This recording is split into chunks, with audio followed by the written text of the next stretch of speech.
We are living in a computer-programmed reality, and the only clue we have to it is when some variable is changed and some alteration in our reality occurs. We would have the overwhelming impression that we were reliving the present, déjà vu, perhaps in precisely the same way, hearing the same words, saying the same words. I submit that these impressions are valid and significant, and I will even say this: such an impression is a clue that at some past time point a variable was changed, reprogrammed as it were, and that because of this an alternative world branched off.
Good morning and welcome to the Monday edition of Free Association Radio.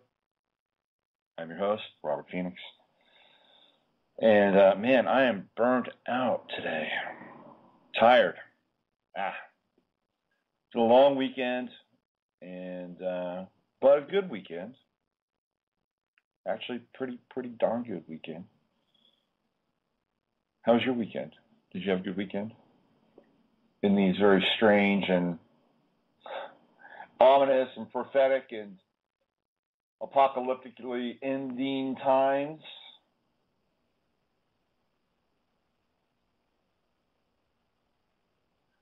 Jupiter's just got into Gemini recently, and I would say that the high strangeness quotient just got turned up quite a bit. Jupiter in Gemini is a fierce and massive synchronicity driving engine. So if you have any kind of relationship to synchronicities or manifesting them, or even if you don't, get ready, because Jupiter in Gemini is the synchronicity generator to sort of end all generators on some level. I mean, it's pretty intense. How does it work? Well, it works because we're talking air. Gemini's air. And thoughts occur in air.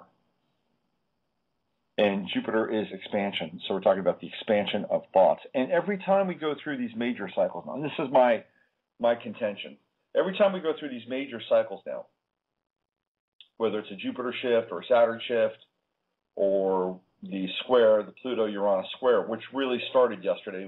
I may talk a little bit about that, and I may save most of that until Wednesday when I have Jason Fleming L, a.k.a. Sagittarian Mind, on the show for the first hour. We'll get into that a little bit. But when we go through these major transits now, I think that we're experiencing that much differently than ever before. And part of it has to do with the fact that we're catalyzing them on a social level that is brand new. I mean, just utterly brand new. I mean, look at the timeline, and look at when Facebook was started. Facebook was really started in earnest around 2008. So 2009 was really the ramp up year for Facebook. That's when I started getting into Facebook, and it was actually migrating over from MySpace. And when I was on MySpace, I was doing a lot of music. That was my thing on MySpace. It was just music. I wasn't into the political or astro-political or high strangeness stuff. I was just making music, and I was just posting tracks. That was my thing on MySpace. And when I moved over to Facebook, obviously the content shifted and my interface with Facebook shifted. But we've really been kind of going at it hardcore with Facebook for about 3 years. And in 3 years' time, it's become a major player in terms of, no matter what you think of it, and there are parts of Facebook I detest. And I know that it is just a sponge of information gathering. And not only just information gathering, this ties into our program today, by the way, with George Orwell. Not only just information gathering, but what they do with the information. The information just doesn't sit there in digital files. What happens with the information is that psychological profiles are made out of all this information. That there are massive computers churning out these psychological profiles on each and every one of us. And the psychological profiles are designed to project how we will react under certain circumstances. What will we buy? What are our habits? What are our patterns? If we are pressured, how will we react? What will we do?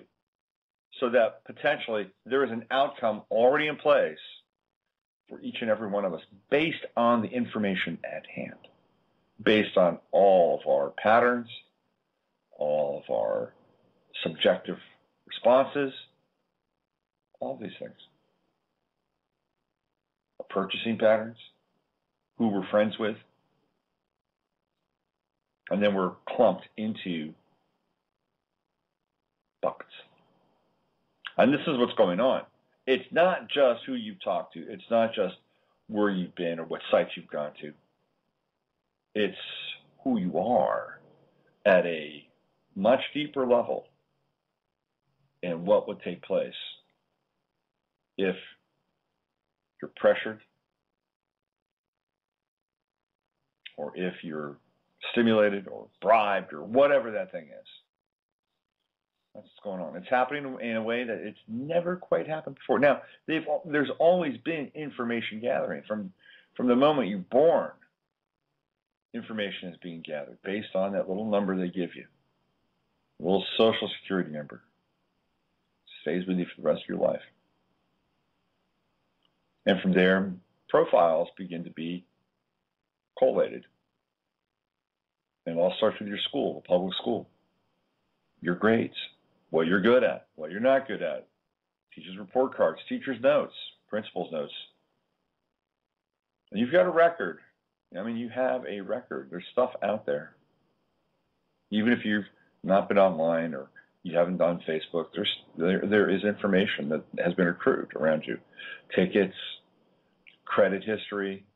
With the inception of the debit card, which unfortunately I am much too liberal with,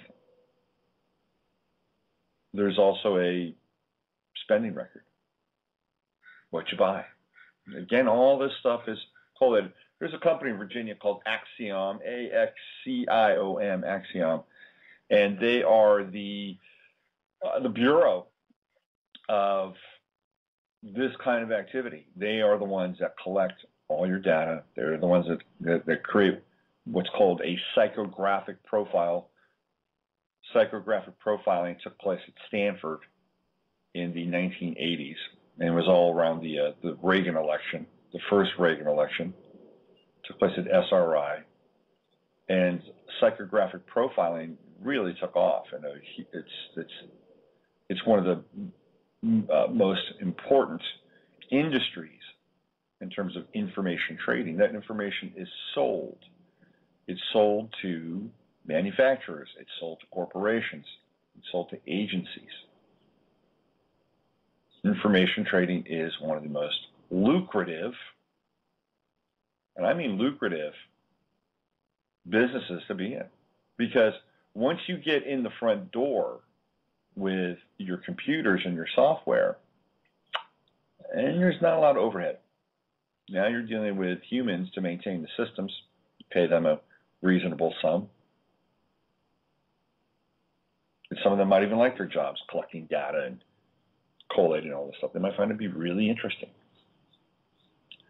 And then you sell these packets, these tranches of information either individually or in groups for large sums of money.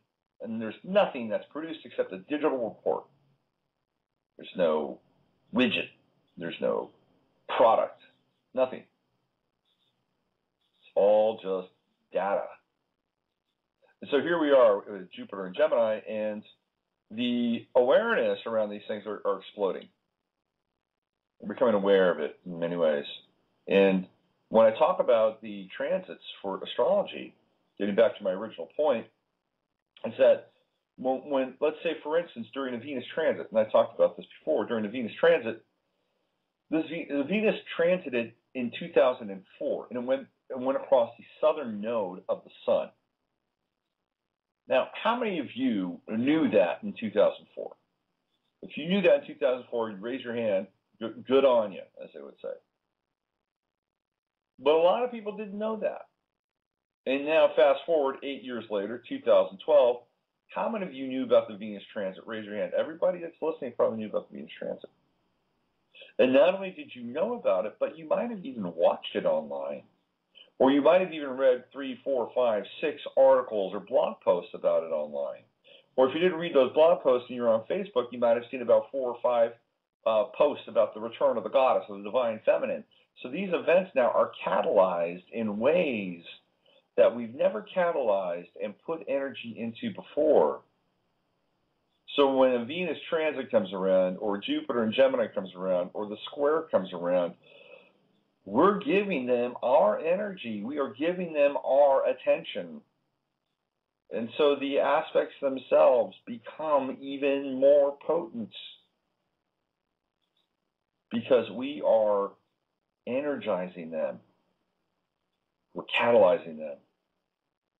And we have to be careful what we catalyze. We have to be careful about what we energize. And sometimes it's just going to happen of its own accord because this is a matrix-based reality. And if we are generating thought forms in the matrix, they're going to come about. And Jupiter and Gemini is a thought form, and it is literally a massive thought form.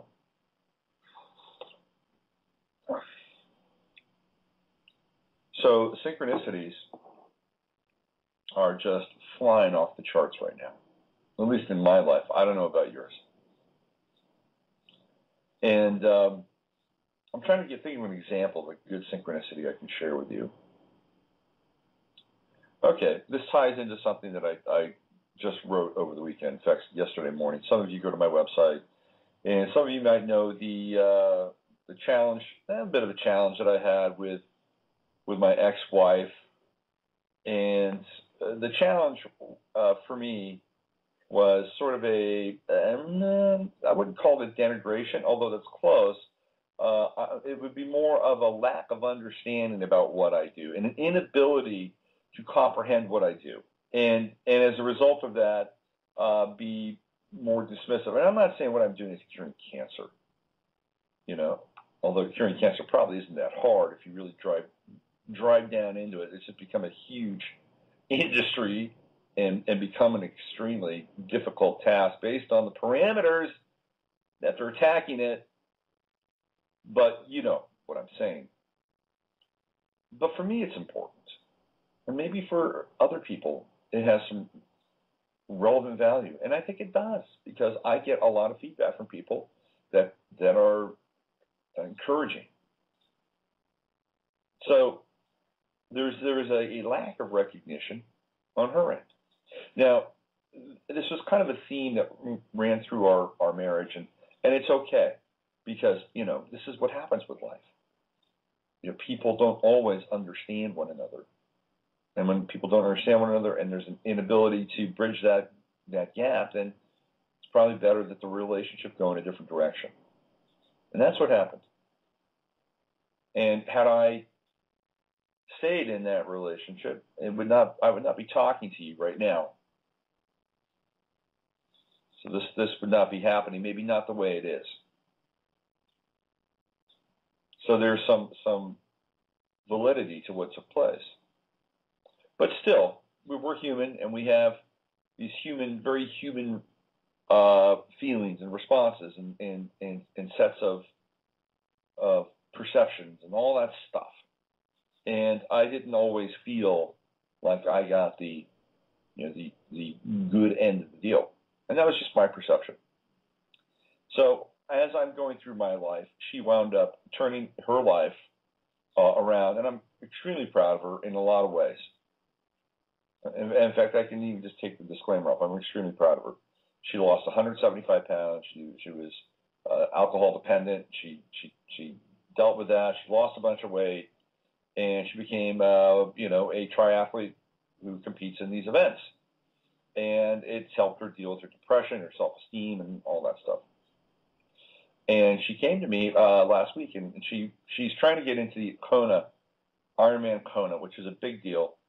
It's not an easy triathlon to get into. It's a closed event. They let a few people in every year, and it's based on kind of a merit system. You have to have a story.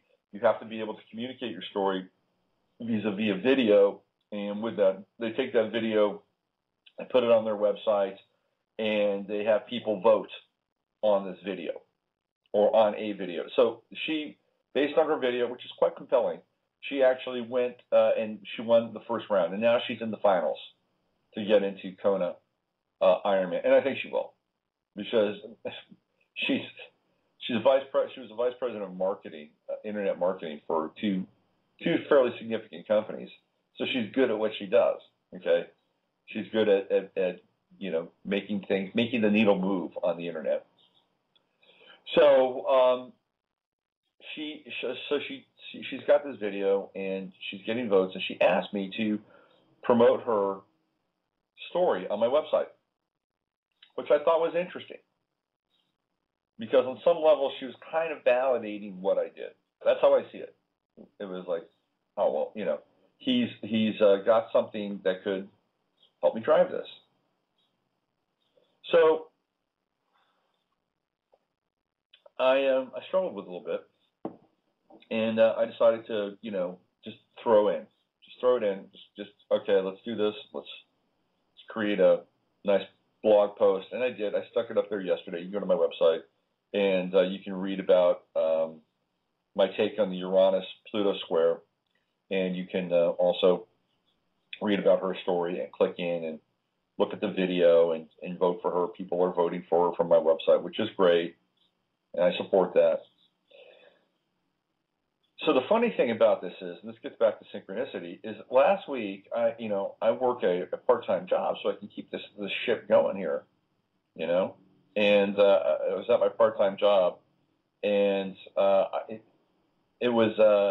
work at a gym part-time, which is an interesting reality, and it kind of helps me stay healthy a little bit, But I'm sitting there and I'm hanging out, and there's one of our trainers, and and this is all very fresh. This whole request to help her.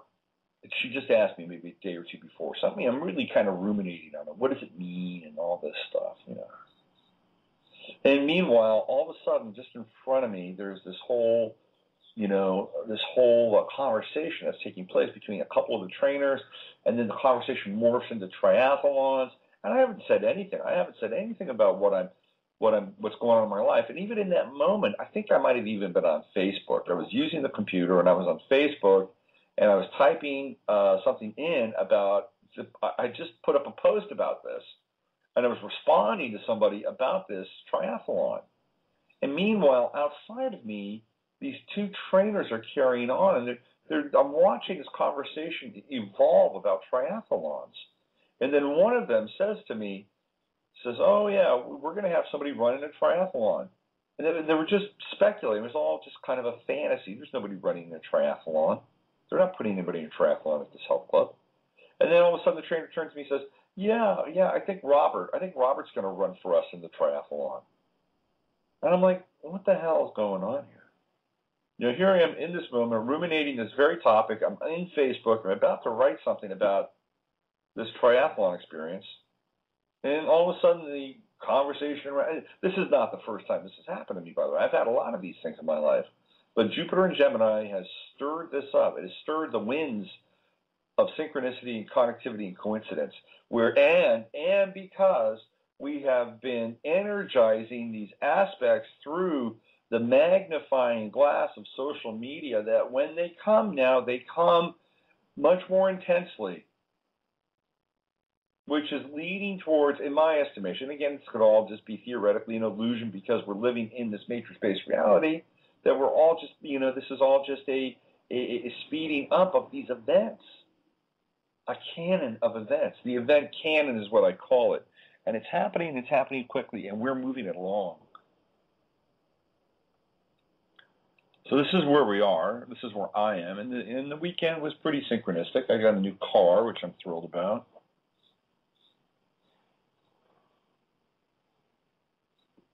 Hopefully it's a harbinger of a new vehicle of consciousness for me, which I'd be thrilled. So I'm just waking up here. It's been an intense weekend, and I tried really hard to get up early this morning.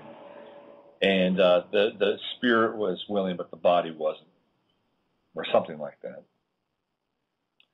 So last night, as I do on Sunday nights, I planned the week's shows, and I noticed that today was the 99th birthday of George Orwell, turning 99 in 2012. He turns 100 in 2013. And everybody has their eyes on 2012. I'm telling you, 2013 is the big year. And it's the big year because of numerologically what's happening with the number 13. I'll get into that on another show. But he was born on the 25th of June in 1903. He was born in India, in Motihari. He died at a very young age. He was only 46. But the pictures of him look like he was 56. And the reason why he looked so much older was because the guy lived. I mean, he lived a big life, a really big life. He was born into, for the most part, what we would call British aristocracy or British nobility. And coming from somebody who had a status and station in life, he was born, by the way, his name was Eric Arthur Blair. He was not George Orwell. That was a writing pseudonym that he had taken on. I'm not sure if there's any connection between Eric Arthur Blair and Tony Blair. If there is, it is simply one of those, strange attractions or high strangeness pieces. But he was actually came from pretty good stock, and because he had a conscience and could feel, he could see that there was a disparity in life. He had a very interesting connection with France too, by the way.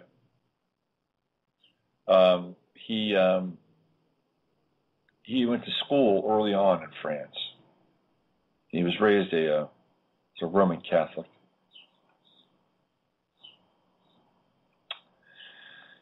And he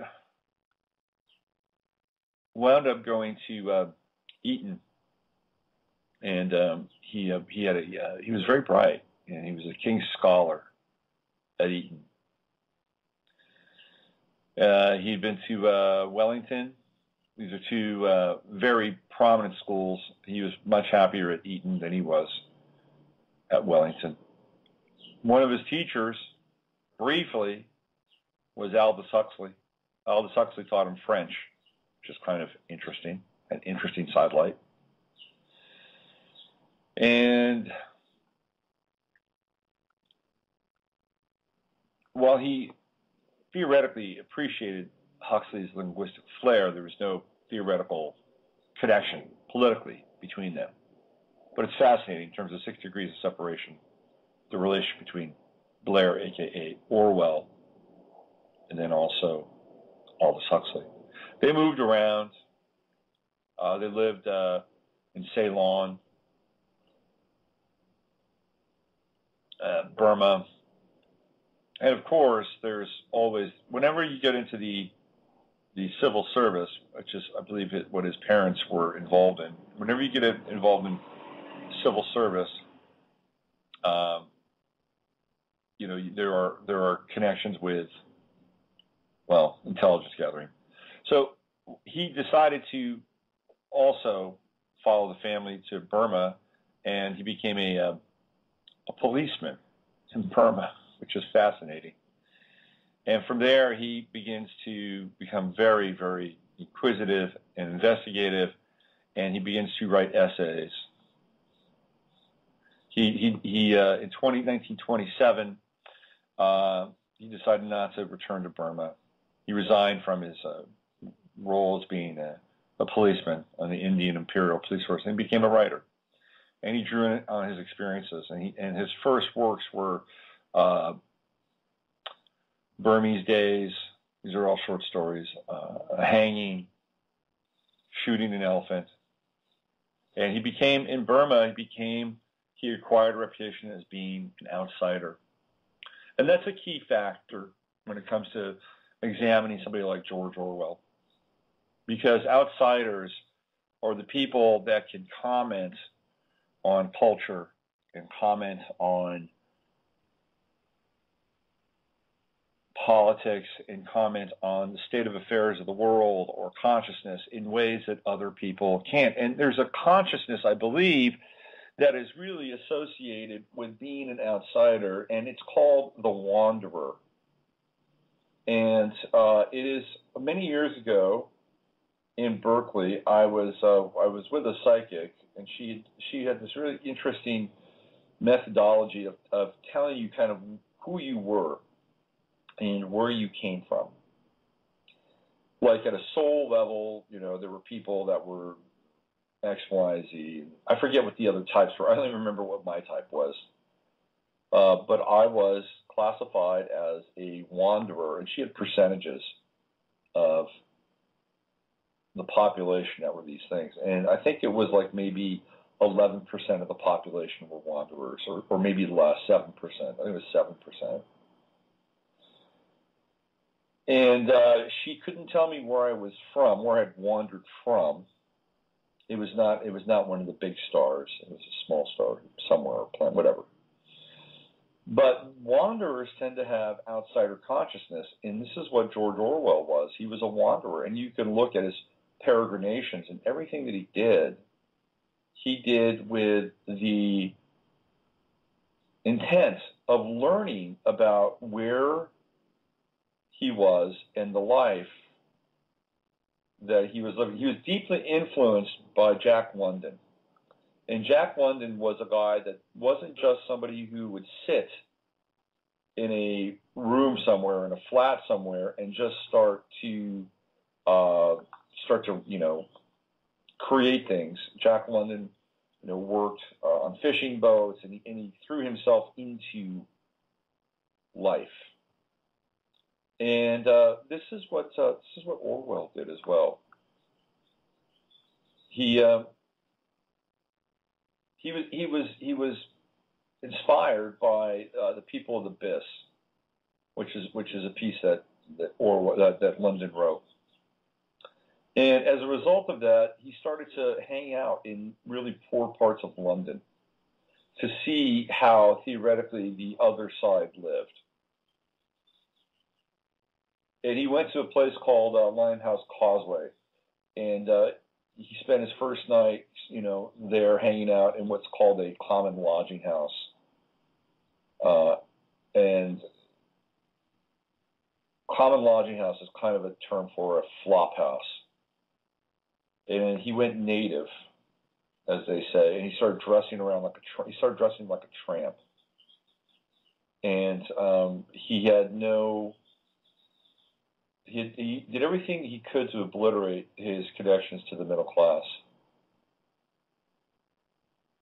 And he did this because he wanted to experience the immediacy of that as much as he could. And The Spike was his first published essay. And it was in the second half of his first book called, it also turned up in the second half of his first book, Down and Out in Paris and London, which he wrote in 1933. So at that time, George Orwell, who was born in 1903, was 30 years old. And this is where he starts his work. In the spring of 28, he moved to Paris because it was very cheap to live there. And there was kind of a bohemian thing going on in Paris. Everybody was in Paris then. The expatriates were there. Hemingway was there. T.S. Eliot was there. Ezra Pound was there. S. Scott Fitzgerald was there. Aleister Crowley was there. Paris in the 20s, in the late 20s, was the place to be. It had good food. It was cheap.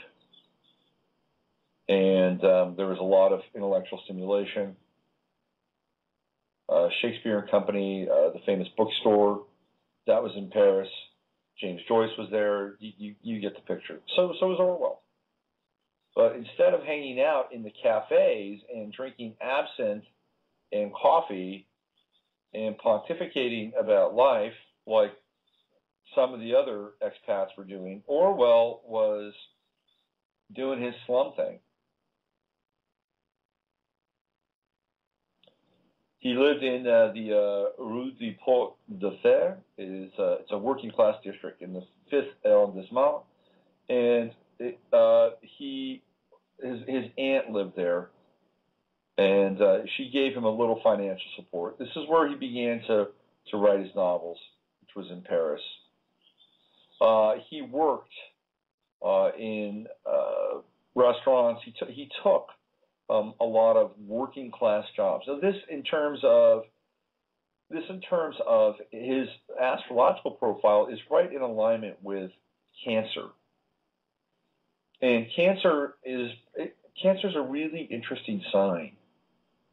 The more that I know about Cancer and the more that I learn about Cancers, the more I'm fascinated by Cancers. It's really interesting. It's easy to dismiss Cancers as being, just sentimental or sensitive or intuitive or handy or, hardworking at times or good cooks or good mothers. It's easy to dismiss them and put them in a bucket, but Cancers are very complex people. And, part of what they do is they are here to accumulate all kinds of information, like Gemini, but on an emotional level. They're very empathic. So in order to understand who they are better, they will place themselves in surroundings that, if they want to have the totality of the human experience, they will put themselves in places and have experiences that would be potentially emotionally challenging for a lot of other people, but they will accept it because there's a deep need and desire to experience and master on some level the quality of empathy. Empathy is very Cancerian. So Orwell's descent into poverty in the working classes in the underworld, which we would consider slumming these days, was very Cancerian descent into the realm of feeling. He wanted to feel, and he wanted to turn those feelings into words, and he wanted to turn those words into things that would move people and help them understand and experience the human condition as he himself felt it. Now, this is what happens, which is what I think is fascinating. You see people who are feeling people and desire to experience life, and ultimately what they arrive at, if they're really, honest with themselves, is they arrive at this place where they understand that the human condition is fucked. And they look around and they see the disparity of wealth. They see the disparity in working conditions. They see that it is basically an unfair game. That if you were born into privilege or born into a caste or born into a family who has money or who has resources, there is a much better chance that you'll be able to succeed and prosper than people that aren't. And those people that do have privilege, they, for the most part, tend to associate and network and socialize with people in the same classes so that they can build their networks out. They can insulate themselves from the harshness of life and thus continue to succeed at a level that is unknown to those below them. As a result of which, there is an emotional buffer and walls are created and all these things. And here we have the disparity, not just in terms of economy, but also in terms of psychology, in terms of emotionality, and all these other things. And so what happens is people like Jack London and others who are sensitive and open, they are confronted with this. And if you're really a human, right, and you're really feeling, then what do you do? What do you do with that kind of information? What do you do with, like, this is really fucked, and the game is rigged, and these people are for no, without any kind of spiritualizing, like, well, they were lousy people in other lives, so now they're paying for it, or their thoughts brought them there, and this is just an amalgamation of their thoughts. And if it's an amalgamation of their thoughts, it must be an amalgamation of my thought. If I stop thinking about it, I'll be uptown. When I'm uptown, I'll be sipping a nice martini and talking about my portfolio if I don't think about this or I don't pay attention to it. So real humans see that and they go, wow, this is powerful. What can I do? And for a lot of people who have this experience, one of the things that they are led to is socialism, communism. Because it is one of the systems that addresses this social, emotional, and spiritual disparity and attempts to make a bridge and build a bridge on an ideological level between the haves and have-nots. From a philosophical standpoint, socialism and even communism makes all the sense in the world. It's a very appealing humanistic model, takes God out of the equation, and says, here's what we need to do. We need to redistribute wealth, and we need to be able to bridge this gap. Because have you looked around? Have you seen how people live? How can we allow this in our world? And in some ways, these systems, communism and socialism, they play on sentimentality. They play on the emotions of people. And what we've seen time and time and time again with communism and socialism is that it fails. I mean, people say, oh, look at Cuba. Cuba's a great example of communism working. Well, on some level it is, but have you ever tried to speak out in a communist country or a socialist country if you don't like the program? Well, good luck there. Because you've got no rights. You have very few rights at all. And you just wind up snatched off the street, and now you're cooling your heels somewhere for a while. So so that your discomfort and your lack of satisfaction with how things are doesn't infect other people. I mean, you are literally considered a virus and removed from the body politic. That's what happens. There is no dialogue. There's no wonderful sort of to and fro about the social condition in communism. No. You're out, dude. Go on. Take it out of the game. We see this because there are no checks and balances built into it. It's all theoretically based on everybody buying into that system, having the same type of evolved consciousness that is a kind of a secular humanism without God. And as a result of that, there is a lot of latitude in terms of how people deal with one another. And so it always fails.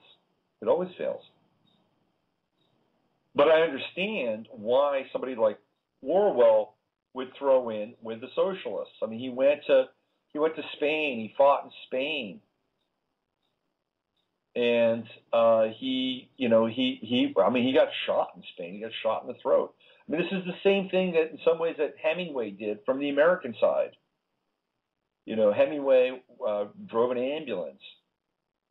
And Hemingway, what sign was Hemingway? He was a cancer too. You see the connection here?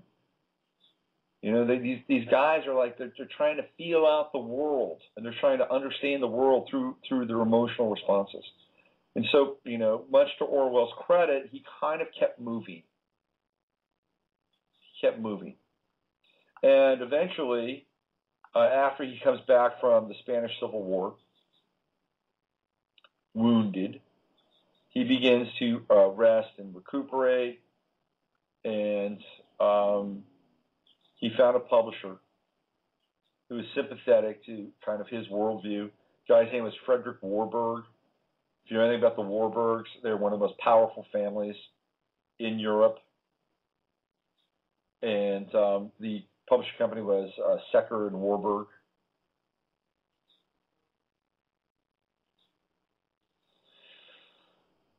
So after he had taken in all of this disparity and violence, war,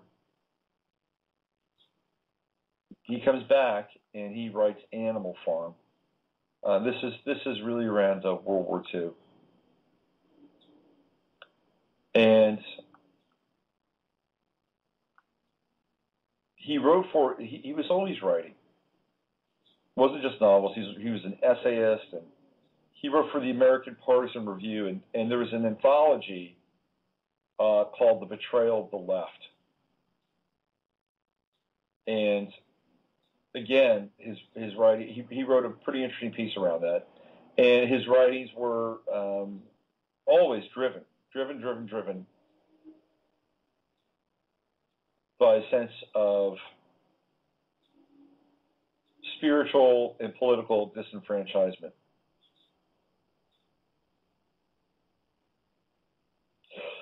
He worked at the BBC, and it was kind of his first real kind of office job. And he didn't really dig it, but he did create some programs with the BBC, literary programs with people like T.S. Eliot, Thomas Forster, Dylan Thomas, T.S. Eliot, E.M. Forster. And he actually reached out to H.G. Wells, and he had dinner with H.G. Wells. And this is kind of interesting. It degenerated into a major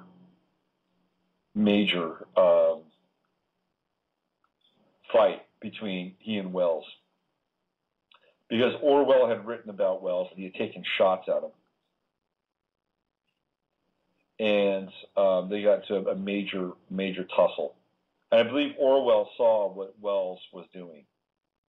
Wells being a Fabian socialist and really creating the spiritual and the technological template for what we would call the New World Order.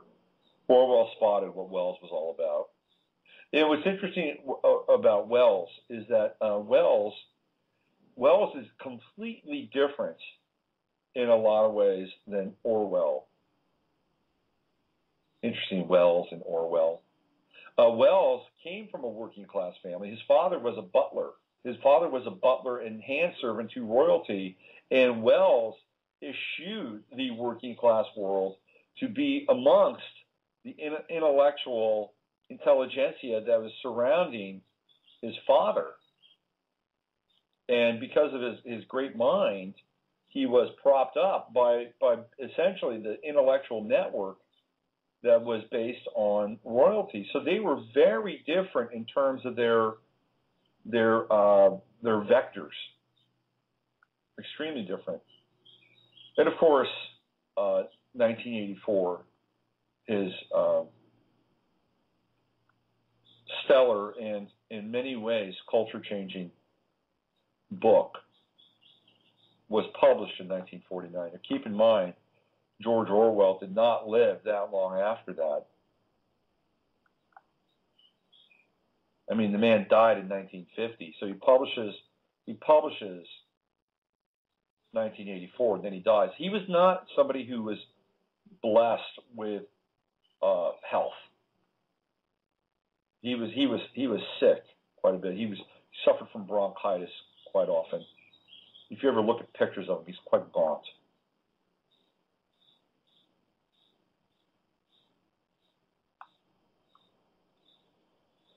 So where are we?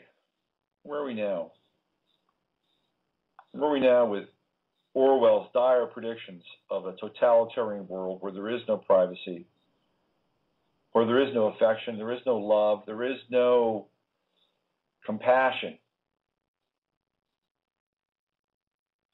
but a world where everybody is moved by the mandates of a crushing tyranny that has removed any type of humanity? Where are we? I'll tell you what, folks, we're not far away. We're not far away from George Orwell's 1984. Many years ago, I had said to friends of mine, we're already in 1984. We're there now. And they didn't really understand me, and they didn't know how to deal with me. And this, I grew up and I graduated. My high school, my college class was the class of 1984. I was the graduating class of 1984, which I was kind of interesting. But let me tell you how close we are to this. Sarson, who's a good friend of the show, posted this on my Facebook page. Got it yesterday. It's called New World Order Blueprint Leaked, and this is from the Market Oracle. And this is June 21st. We're talking 4 days ago. I'm going to read you some of this. I'm not going to read you the whole thing. I'll put the link in the chat room.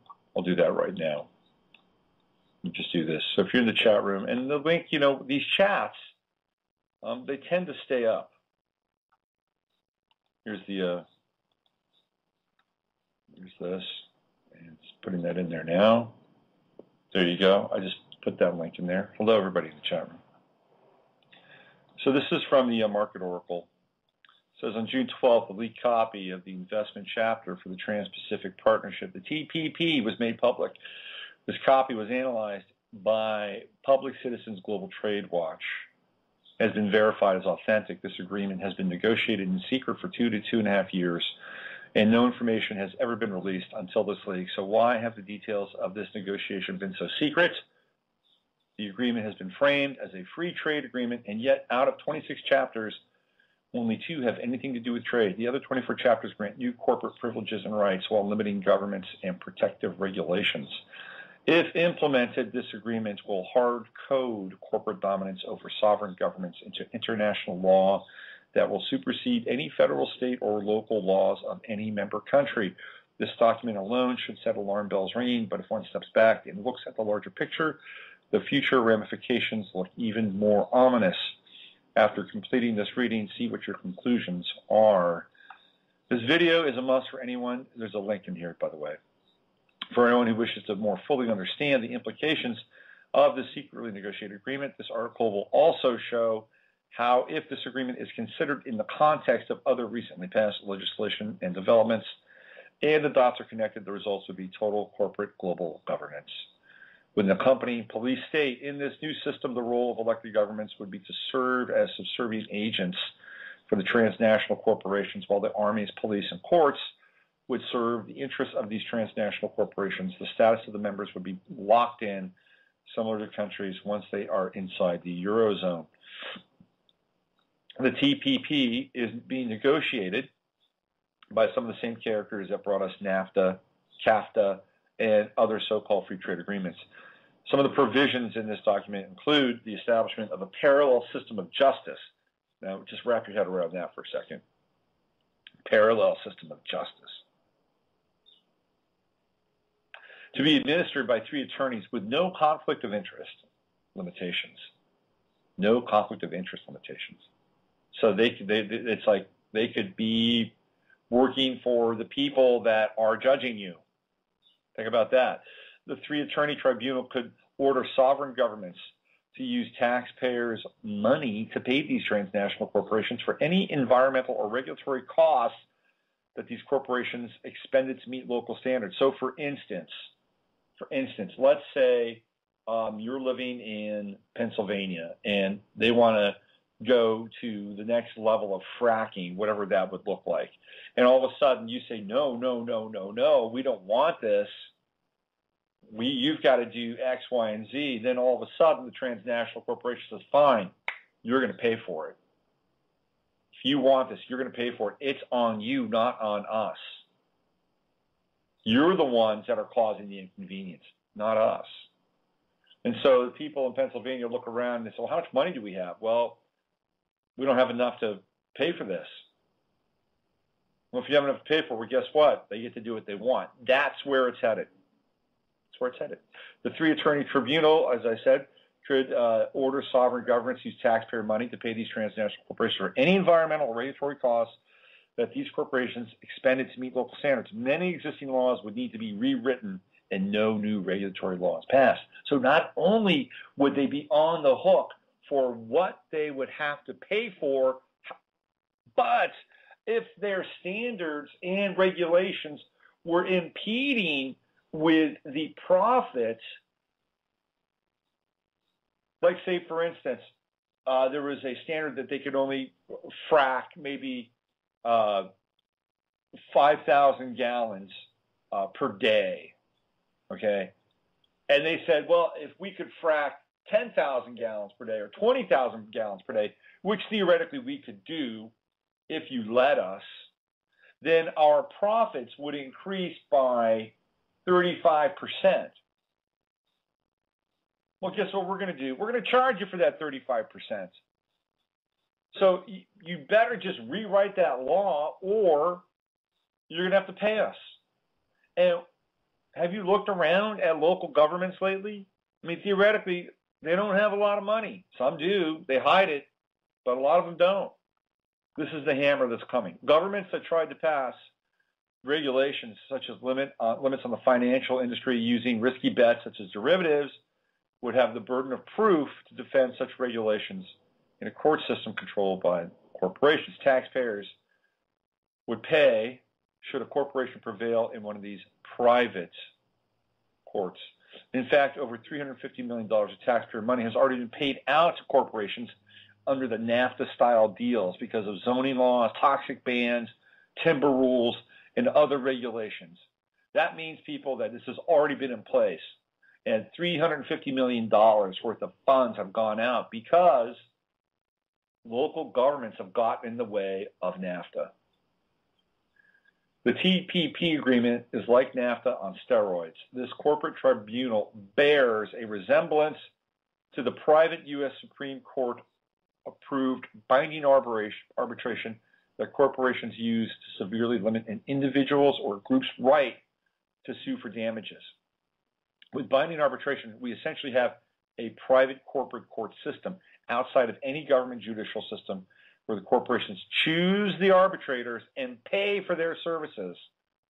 This creates an apparent conflict of interest because the arbitrators know that if they do not rule favorably to the corporations in the majority of cases, they will not be hired back. This has been taking place in sports for quite a while, by the way. And this whole concept of arbitration has been promulgated through sports. And it's about salaries. So people have become used to this concept of arbitration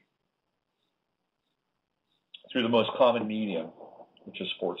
The kangaroo court set up by this TPP agreement will have binding corporate guarantees with both trade and cash sanctions. These cash sanctions would effectively transfer taxpayer money to transnational corporate coffers. Can you imagine the excesses? This is a editorialized note within this. Can you imagine the excesses we will see in the financial industry as they challenge regulations within their own private court systems, forcing governments to pay or eliminate those regulations? The result of these corporate tribunals will be a setup, a race to the bottom, where if one country chooses not to regulate something, then the corporations will be able to sue the other nations inside the TPP to have taxpayers cover their losses for any such regulations. These other countries would be vulnerable to corporate-led lawsuits to be decided in the corporate tribunals. Can you believe that? So this is where this is headed. Ron Wyden is an interesting guy. He's from Oregon. And Ron Wyden is one of the few elected officials that has actually gone to Fukushima. He hasn't said much, by the way, since he's returned. Says these talks have been so secret that Senator Ron Wyden, chairman of the Trade Committee in the Senate, which has jurisdiction over trade agreements, has been denied any access to information on the negotiations over 2.5 years. This is a man who is on the Intelligence Committee and has access to nuclear secrets, yet he cannot see the TPP agreement. On the Democratic side, Senator Wyden has introduced legislation to force the Obama administration to make the details of these secret negotiations available to the Senate committee. He is a Democrat, and he's doing his best to take a can opener to this thing. On the Republican side, Darrell Issa has also questioned the Obama administration's extreme levels of secrecy in this agreement. This is not a liberal cause. This is not a conservative cause. This is a common cause. It is vital that the public be aware of this TPP agreement because both of the 2012 candidates are supporting this agreement. Since TPP was negotiated under the watch of the Obama administration, and Mitt Romney has indicated that he wants to quickly complete negotiations of this bill, the results of the next election will be irrelevant to the future status of the bill. There you go. With the corporate takeover of sovereign governments, we see the very essence of a global fascist system. When most people think of fascism, they think of Hitler, brown shirts marching through the streets. However, that is not the real definition of fascism. It was defined by Franklin Roosevelt. This is what he says: the liberty of democracy is not safe if the people tolerate the growth of private power to a point where it becomes stronger than the democratic state itself. That, in essence, is fascism. Ownership of government by individual, by group. So what I wanted to do here on George Orwell's 99th birthday was just to play a bit. This is from a final warning. This was a BBC television docudrama. This was on the life of George Orwell. George Orwell, a life in pictures. So this is not George Orwell. This is somebody who is voicing George Orwell's thoughts and words. And I'm going to leave you with this. George Orwell's a final warning. I'll be back on Wednesday with Jason Fleminel, astrologer, and on Friday, great show lineup for Friday. 3 very interesting, powerful women. Denise Carrig, a spiritual life coach with a Catholic, mystical Catholic background. Sarah Nash, who is heading up he was also the Cosmic Hooker, heading up White Light Express. And Greer Turnbull, who's going to be doing astrology on Fridays for me from now on. Here we go. We'll see you on Wednesday. Use your head to discern what's real, your heart to stay open, what's possible, and George Orwell's final warning.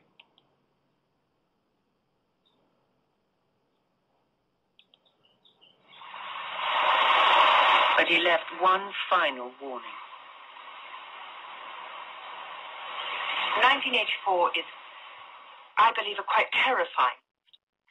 So terrifying, in fact, I don't think I should like to read another like it. I am not absolutely dissatisfied with it. I think it is a good idea, but the execution would have been better if I had not been under the influence of TB when I wrote it. You once claimed that you have an ability to face unpleasant facts. Is that what you've demonstrated in 1984 by drawing an accurate portrait of the future? I think that allowing for the book being, after all, a parody, something like 1984 could actually happen. This is the direction the world is going in at the present time. In our world, there will be no emotions except fear, rage, harassment. The sex instinct will be eradicated. We shall abolish the orgasm. There will be no loyalty except loyalty to the party. But always there will be the intoxication of power, Always, at every moment, there will be the thrill of victory, the sensation of trampling on an enemy who is helpless. If you want a picture of the future, imagine a boot stamping on a human face forever. The moral to be drawn from this dangerous nightmare situation is a simple one. Don't let it happen. It depends